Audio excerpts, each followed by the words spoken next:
COVID-19 Watch Weekend.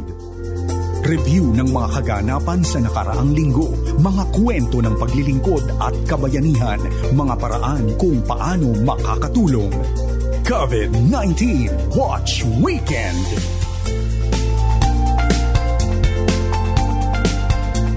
Magandang araw, ito po si Heidi Bernardo Sampang at welcome kang muli para sa isa na namang edisyon ng COVID Watch Weekend.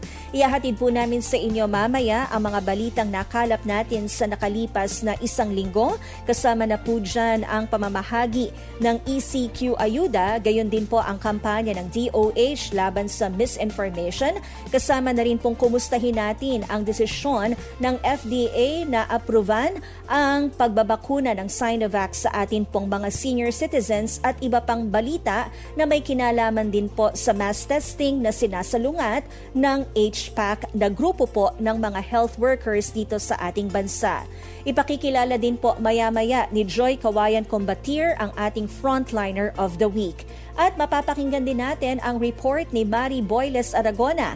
Ito po ay iikot sa panukala ng mga eksperto sa pagtugon sa sitwasyon ng mga COVID patients ngayon na walang mahanap na ospital.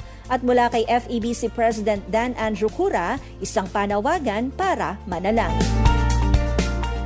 COVID-19 Watch.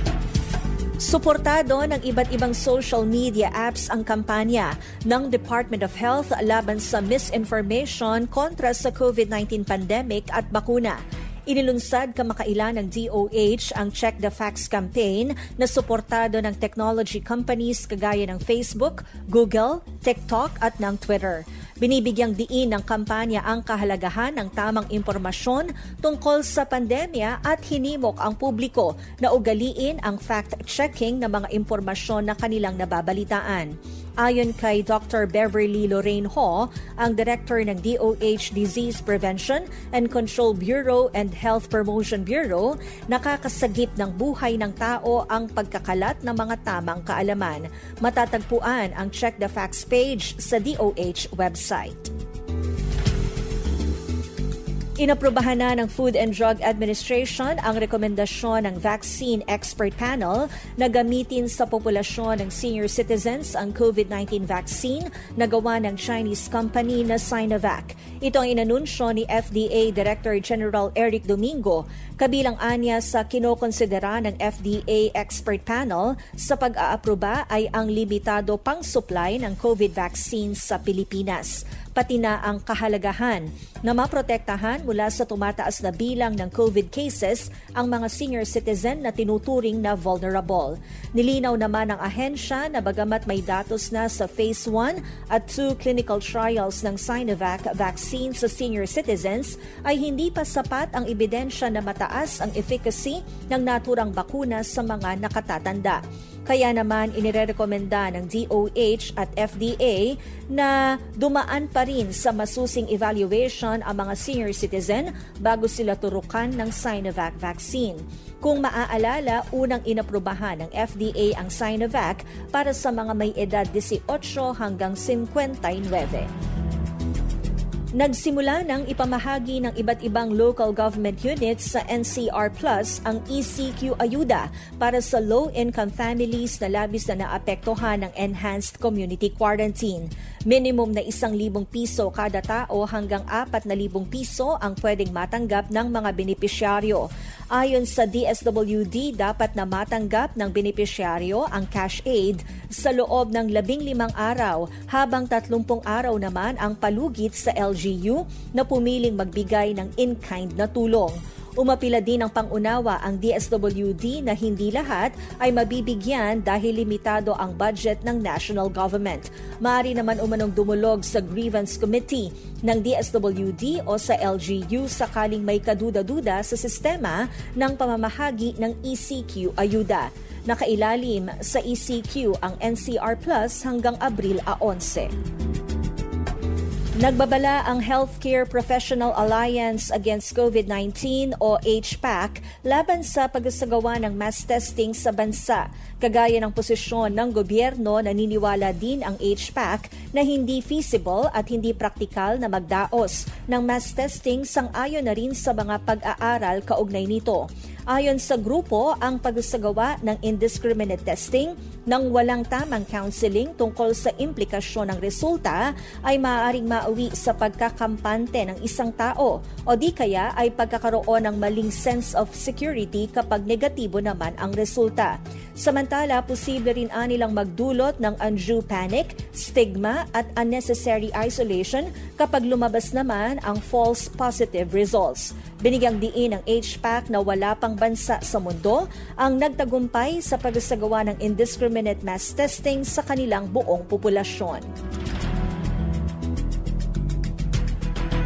Susunod sa COVID Watch Weekend, ang ating Frontliner of the Week. Walang iba kundi si Police Lieutenant Annaliza Budao Domingo, ang Chief of Women and Child Protection Desk ng Coronadal City Police Station. Narito si Joy Kawayan Combatir para atin po siyang makilalang lubos. Nitong Pebrero, umabot sa 62 mga inmates at 3 mga pulis ng Coronadal PNP ang nagpositibo sa COVID-19. Dahil sa dami ng mga nakakahalubilong tao kada araw, malaki ang risgo ng ating mga pulis na sila ay mahawaan ng virus. Ito ang isa sa pinangangambahan ni Police Lieutenant Annaliza Budao Domingo, Chief ng Women and Children Protection Desk ng Coronadal PNP, ngunit tuloy pa rin ang kanilang serbisyo. As WCPD po, we cater complaints sa ating mga kababaihan. Especially po, handle po kasi natin yung special law natin para sa kababaihan at sa ating mga kabataan. Sa pandemic na nangyayari sa atin ngayon, marami talagang challenges na hinaharap. Hindi lang po kami sa PNP, so other frontliners din po. Kasi alam naman natin na all frontliner kami, we also have our family, family man and woman din kami. And nakukompromise din po yung health natin. Kasi syempre, nakakaharap natin ang mga tao, community. So, hindi natin alam na sila pala is infected. And hindi natin ma-deny na may takot din tayo, anxiety and fear na every time na mag-uwi kami ng bahay, andyan yung isip namin, baka siyempre malat na natin ang ating pamilya.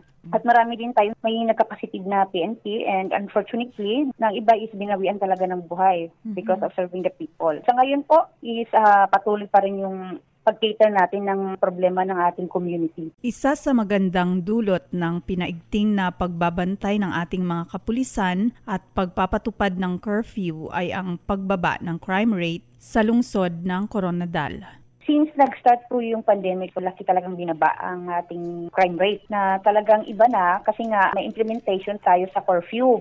May iba naman na sumusunod sa ating guidelines. Guidelines yan siya sa ating city with the IATF. Because of the implementation, ma'am, sa mga different ordinances na pinapalabas ng IATF na ini-implement namin sa baba. And so far, may mga tao din naman na nagre-respond positively na talagang sumusunod sila sa ini-implement namin. And so far, so good kasi po talagang bumaba yung crime rate. Sa kabilang dako, hindi rin maipagkakailang may ibang natatakot na magsumbong sa pulisya dahil sa maraming banta, kung kaya't pinapaigting ng WCPD ang information dissemination upang hindi matakot na makipag-ugnayan sa kanila ang mga kababaihan at mga kabataang biktima ng mga pang-aabuso. Hindi talaga natin maiwasan na may other complainant, may ibang tao na talagang matatakot na bibisita dito sa opisina. Always namin itong gina-disseminate sa community na ina-encourage naman sila na hindi matakot, hindi sila ma-hesitate na pumunta lang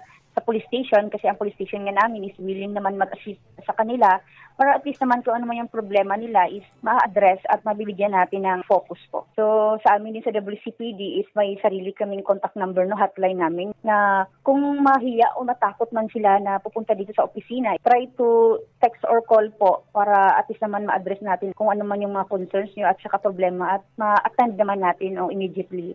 Bilang isang ina, binabalanse ng ating frontliner ang kanyang panahon sa trabaho at pamilya upang mapaglabanan ang stress at pagod sa gitna ng nararanasang pandemya. Ang stress talaga is andyan talaga yan parating. Anytime, magsa-strike sa atin. So, it depends sa iyo kung paano mo siya i-cope. Pero at this moment, ma'am, na alam naman natin na we have these worries pa rin, kasi malaki talaga yung nawala is because sa pandemic. And syempre kami as frontliner is talagang nakatutok kami sa trabaho namin. So kukunti na lang talaga yung time sa family. Pero sa ngayon po na at least kung may off man kami, Ang ginagawa na lang is stress management, and sa akin naman po is kailangan talaga yung balanced life with time of work, with family. Siyempre kung may time, relaxation at home, talagang I make most of my time na alagaan ang aking mga anak. Nakita ni Lieutenant Domingo ang mga magagandang nangyari sa gitna ng nararanasang pandemya sa pamilya at komunidad.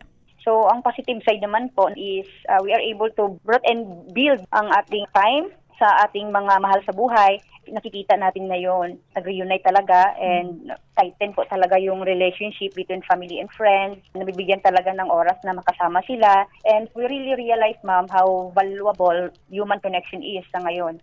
And as to our concern, ma'am, sa PNP naman, still we have to maintain the peace and order. Yun lang talaga ang pinakamaganda na nangyari ngayon. Sa positive side niya, sa part namin is nalilesen din yung mga krimen na nangyayari ngayon. Hindi talaga natin ma-implement totally ng peace and order without the help of the community. Ibinahagi rin ng ating frontliner of the week ang mga natutunan niyang leksyon ngayong panahon ng pandemya. Kailangan talaga is yung changing of lifestyle. Yan talagang pinaka-importante. And we should start practicing the proper hygiene, eating healthy foods, balanced diet, regular exercise, and make most of the time na makipagban sa pamilya pag may oras po tayo, no? And indeed, ang pinakamahalaga, ma'am, is unity. O sa nakikita natin ngayon, unity, kasi nga tulong-tulong po ang sambayanan. So the government, different frontliners, and private sectors po sa ating community, medical experts po, para talaga at least matutukan man kung ano man ang problema na hinaharap natin ngayon. Sa huli, may panawagan at mensahe si Police Lieutenant Annalisa Domingo para sa lahat. As encouragement po sa ating community and other frontliners, alam naman natin, ma'am, in these tough times, we should be reunited, helping each other by simply following the rules and preventive measures. Panawagan namin na tanging cooperation lang po talaga ang hinihingi namin para po masugpo natin ang pandemic na hinaharap natin ngayon. Hindi lang po sa PNP, same as true sa other frontliners po natin na talagang nag-reserve po talaga sa community na nilulook out po yung safety nating lahat. O ano man yung mga implementation na city ordinances po, at least naman po na matulungan natin ang gobyerno. And lastly po, no, wag sana tayong matakot at mawala ng pag-asa dahil lahat naman ng problema ay may solusyon. Sa gitna ng mga pangamba at takot sa kasalukuyang krisis, alalahanin natin ang salita ng Diyos sa Hebreo 10:23. Magpakatatag tayo sa pag-asa natin at huwag tayong mag-alinlangan dahil tapat ang Diyos na nangako sa atin. Para sa COVID Watch Weekend, ako po si Joy Kawayan Combatier. Salamat, Joy, at salamat din kay Ma'am Police Lieutenant Domingo. Samantala, patuloy po ang aming pagtanggap ng inyo pong pinansyal na suporta para sa FEBC Philippines. Bisitahin lamang ang webpage na donatenow.febc.ph o tumawag sa numero 0947-333-5605 para sa detalye. At kaagapay, pwede rin pong mag-donate para sa ating gawain sa pamamagitan ng GCash. Patuloy ang pagdami ng mga nagpopositibo sa COVID-19 at halos hindi rin nababago ang kapasidad ng mga ospital. Ano ang maaari pang gawin para matugunan ang kinakaharap nating krisis ngayon? Malalaman po natin ang panukala ng mga health professionals. Narito ang report ni Mari Boyles Aragona. Nitong mga nakaraang linggo ay sunod-sunod ang mga ulat ng mga ospital sa NCR Plus na punuan na. Hindi na tumatanggap ng pasyente dahil wala ng kama o wala ng mga tauhan ng ospital na titingin sa kanila. Marami rin tayong nabasang mga kwento sa social media na humihingi ng tulong sa kahit sino, mahanapan lang ng ospital ang kanilang mga mahal sa buhay na nahihirapan na. Ang sabi ng ilan, naghihingalo na ang healthcare system ng bansa. Ang sabi naman ng iba, dapat tugunan ng pamahalaan ng pandemya na parang ito ay isang Category 5 na bagyo. May mungkahi ang Health Professionals Alliance Against COVID o HPAC. Pakinggan natin ang isa sa mga lead conveners nito na isa ring propesor ng Evidence-Based Medicine sa UP College of Medicine at miyembro ng Philippine Society of General Internal Medicine na si Dr. Antonio Dans. Una, napakarami na po talaga ng mga kaso. Ang dami po ng nakikita nating kaso ngayon 3 times more than July and August last year. No? nung una pong nagtawag ng timeout ang Healthcare Professional Alliance. Pangalawa, lumalabas na po ang kakulungan ng ating mga facility. Hindi lang po kulang ang ospital, kulang ang kama, kulang ang kasangkapan, at higit sa lahat, kulang ang mga healthcare workers. So, nararamdaman na natin yan ngayon. At pangatlo, dahil na rin sa sobrang dami ng kaso at kakulangan ng ating kakayahang magbigay serbisyo, lalong nahihirapan tayo sa pamamalakad ng ating mga healthcare services. Kung may bakante man, napakahirap hanapin at sobra na ang dinadanas na kahirapan ng mga may sakit. Sinasabi ko ito ngayon at merong mga tumatawag sa akin ngayon as we speak na nahihirapang huminga at naghahanap pa rin ng bakante na ospital. Ang mga posibleng paraan para hindi mahirapan ng masyadong ating mga pasyente ay may tutukoy din natin sa tatlong problemang ito. Una, para bawasan ng dami ng kaso ng COVID. So, kumbaga decrease demand, no? Control natin ang surge. No? Yan sa paraan ng lockdown na ginagawa na natin, yung contact tracing, pagandahin, yung virus automatic, tayo manual pa rin ang contact tracing natin. So, maganda na sinusubukan nilang i-automate ito ngayon. Yung 4 dapat tuloy pa rin, no? Paraan natin para iwasan ang ang infection in all in all settings.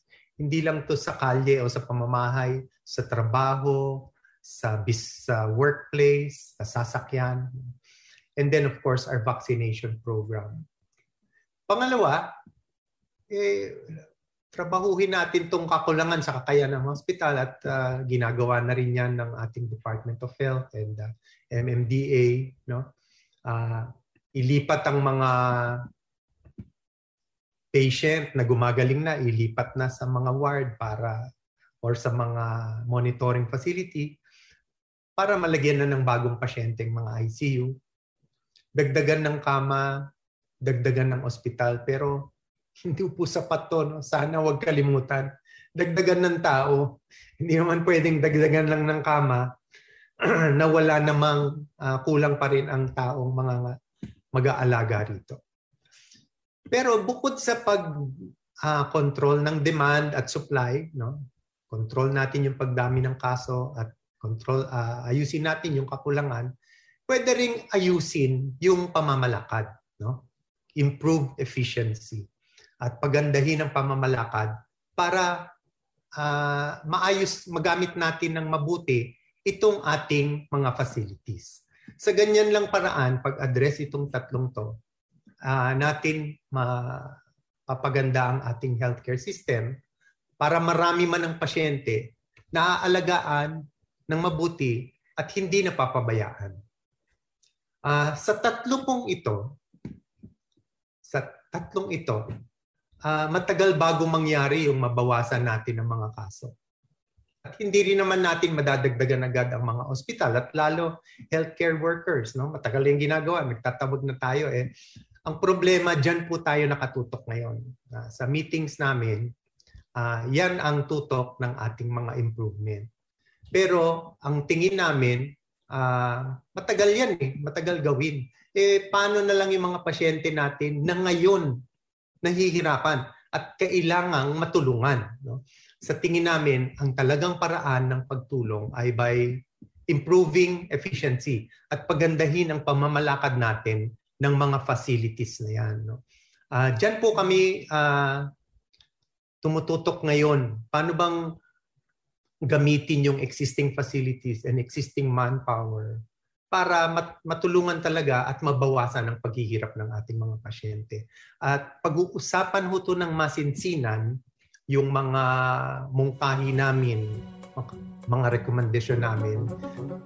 Better management ang praktikal na approach ni Dr. Tony Dan sa problema ng dumaraming mga pasyenteng may sintomas ng COVID-19 ngayon. Urgent na ang sitwasyon at hindi na kayang maghintay pa ng mahabang panahon para bumaba ang bilang ng mga nahahawaan ng virus o palakihin ang kapasidad ng mga ospital. Marami ang umaasa sa sistema ng One Hospital Command Center. Maganda ang konsepto, pero ang palakad ang kailangang humabol sa realidad. Para sa COVID Watch Weekend, ako si Mari Boyles Aragona. Mahigit ng 1 taon ang pakikibaka ng mundo sa COVID-19. Marami ng bansa ang nagtagumpay, ngunit higit na marami kasama na ang Pilipinas ang patuloy pa ring nahihirapan. Sa gitna po ng mga debate at sari-saring opinyon sa pagitan ng mga eksperto, mayroon pang isang kailangang isagawa. Pakinggan natin mula sa Pangulo ng FEBC Philippines, Dan Andrew Cura. Kung mayroong napakahalagang panahon upang manalangin, ngayon ang tamang panahon. Tayo ay dumaan na sa napakarami ng debate patungkol sa mga solusyon ayon sa issues ng coronavirus. Ang oras ng pagkakampi-kampihan at ng pagtuturo ng daliri sa isa't isa ay tapos na. Kailangan na itong huminto. Dapat na tayong makinig sa isa't isa. Kung tayo man ay hindi nagkakaintindihan, hindi tayo dapat mag-away. Ang tunay na kalaban ay ang virus. At tayong lahat ay nasa parehong panig na lumalaban dito. Panahon na para manalangin. Minsan na nga'y nabanggit ko ang resulta ng isang pag-aaral batay sa search data ng Google sa 95 na mga bansa noong Marso 2020. Ipinakitang tumaas ng 50% ang mga naghahanap ng mga katagang panalangin o prayer. Bumaling ang maraming tao sa mundo sa relihiyon para maibsan ang nararamdamang pagkabalisa at takot dulot ng pandemya. Ngayon, higit pang kailangang panalangin. Kailangan nating magpakumbaba sa harap ng Diyos at manalangin sa Kanya. Una, idalangin ang mga pinuno ng pamahalaan. Ngayon ay panahon ng pagsubok at kailangan ng katalinuhan, lalong-lalo na para sa mga taong gumagawa ng mga desisyon. Lalong-lalo na yung patungkol sa testing, tracing at treatment. Kailangan ito ng karunungan na galing sa Panginoon. Ang kanilang mga pasya at desisyon ay makakaapekto sa milyong-milyong katao. Ang Panginoon ay tumatawag sa kanyang mga anak upang manalangin. Ang sabi nga ni Pablo sa unang Timoteo, kabanatang 2, talatang 1-2, ipinakikiusap kong ipanalangin nyo ang lahat ng tao. Ipaabot ninyo sa Diyos ang kahilingan nyo para sa kanila ng may pasasalamat. Ipanalangin nyo ang mga hari at ang mga may kapangyarihan para makapamuhay tayo ng tahimik at mapayapa na may kabanalan at tamang pag-uugali. Pangalawa, idalangin natin ang mga pinuno ng iglesia. Ang mga pastor ay gumagawa ng napakahirap na mga pasya patungkol sa kanilang pananambahan at sa pag-iingat ng kanilang mga kapatiran. Sabi nga ni Pedro para sa mga pastor, ayon sa unang Pedro, kabanatang 5, talatang 2, alagaan niyong mabuti ang mga mananampalatayang kasama ninyo. Katulad sila ng mga tupa at kayo ang mga tagapangalaga nila. Dapat taos-puso ninyo silang pangalagaan. Dahil ito ang nais ng Diyos. Hindi dahil sa napipilitan lang kayo o dahil may hinihintay kayong kapalit, kung hindi dahil sa nais talaga ninyong makatulong sa kanila. Idalangin ang madaling madapuan ng sakit. Hingan natin ang proteksyon ng mga nakatatanda sa atin, lalong-lalo na ang mga hindi makahanap ng ospital dahil sa kakulangan ng mga kama at ng mga kamanggagawa. Lalong-lalo na ipanalangin natin ang mga taong hirap sa pananalapi at yung mga nawalan ng trabaho dahil nagsara ang kanilang mga negosyo at kanilang mga pinagtatrabahuhan. Si Jesus ay nagbigay ng isang patutuo at alam niya na ang ating mga ginagawang mabuti ay hindi kaliligtaan. Sinabi sa Mateo, kabanatang 25, kabanatang 40, sinabi ko sa inyo ang totoo, nang ginawa niyo ito sa pinakahamak kong mga kapatid, para na rin nyo itong ginawa sa akin. Idalangin din natin ang mga nasa media at ang mga nasa periodiko. Idalangin natin ang mga periodista, ang mga sumusulat ng balita, ang mga reporter, upang sila ay makapagbigay ng tapat at totoong mga report patungkol sa mga developments o sa mga nangyayari patungkol sa COVID-19 ng may buong responsibilidad. At sana'y hindi nila tinutulak ang mga conspiracies o yung mga hindi totoong mga pananaw, gayon din ang pakikipagpolitikahan sa mga issue patungkol sa COVID. Ipanalangin natin na ang mga media entities, ang mga networks, ang mga radio, TV at mga nasa social media ay gumawa ng mga mensahe na nakapaglalakas ng loob ng mga tao upang magtulong-tulong at magkaroon ng damayan. Idalangin din natin na pawiin ng Diyos ang spirito ng takot. Manalangin tayo para sa gabay upang labanan ang mga natatakot sa bakuna. Bigyan natin ng tamang pananaw kung ano ang mga pag-iingat na kailangan nating gawin. Gayon din ang mga Kristiyano na siyang lalong magtiwala sa Panginoon at maging tapat sa kanyang mga ninanais para sa atin. Huwag tayong matakot sa mga ginagawa ng ating mga kasamahan sa medical field. Sabi nga sa Biblia, sa 2 Timoteo, Kabanatang 1, Talatang 7, sapagkat hindi tayo binigyan ng Diyos ng espiritu ng kaduwagan, kung hindi espiritu ng kapangyarihan, pag-ibig, at disiplina sa sarili. At sa ating pananalangin, sikapin nating pumasok sa mundo ng ating mga ipinapanalangin. Manalangin tayo na para tayong isang medical frontliner na hapong-hapuna na may takot sa dibdib at pinanghihinaan ng loob. Manalangin tayo para sa isang contact tracer na ninanais na gawin ang lahat ng kanyang gagawin, ngunit nagkakaroon ng kahinaan ng loob dahil sa sistemang ginagamit niya. Manalangin tayo para sa mga kawani ng lokal na pamahalaan na nagpoproseso ng pamamahagi ng ayuda sa haba ng pila ng mga maralitang nasa lungsod. Manalangin tayo para sa isang opisyal ng pamahalaan na pilit na naghahanap ng tamang solusyon sa patong-patong na mga hamon habang natatambakan ng kabi-kabilang batikos. Higit sa lahat, ipanalangin natin ang ating mga sarili. Ipanalangin natin na kikilos ang Panginoon sa ating puso at babaguhin niya ang ating pag-iisip upang sumang-ayon sa pag-iisip ng ating Panginoon. At tayo ay kumilos ng tama upang tayo ang maging paghihilom ng daigdig sa takot at kapuotan. Hindi ito panahon ng pag-aaway, ito ang panahon ng pagmamahalan. At kung hindi natin alam kung paano manalangin, ang panalangin natin, Panginoon, turuan niyo po kaming manalangin. Ayon sa Roma, Kabanatang 8, Talatang 26, tinutulungan tayo ng banal na Espiritu sa kahinaan natin.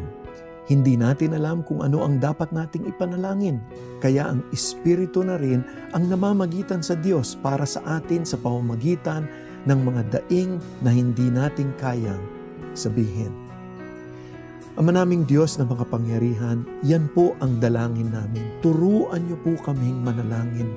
Manalangin ayon sa inyong ninanais para sa amin.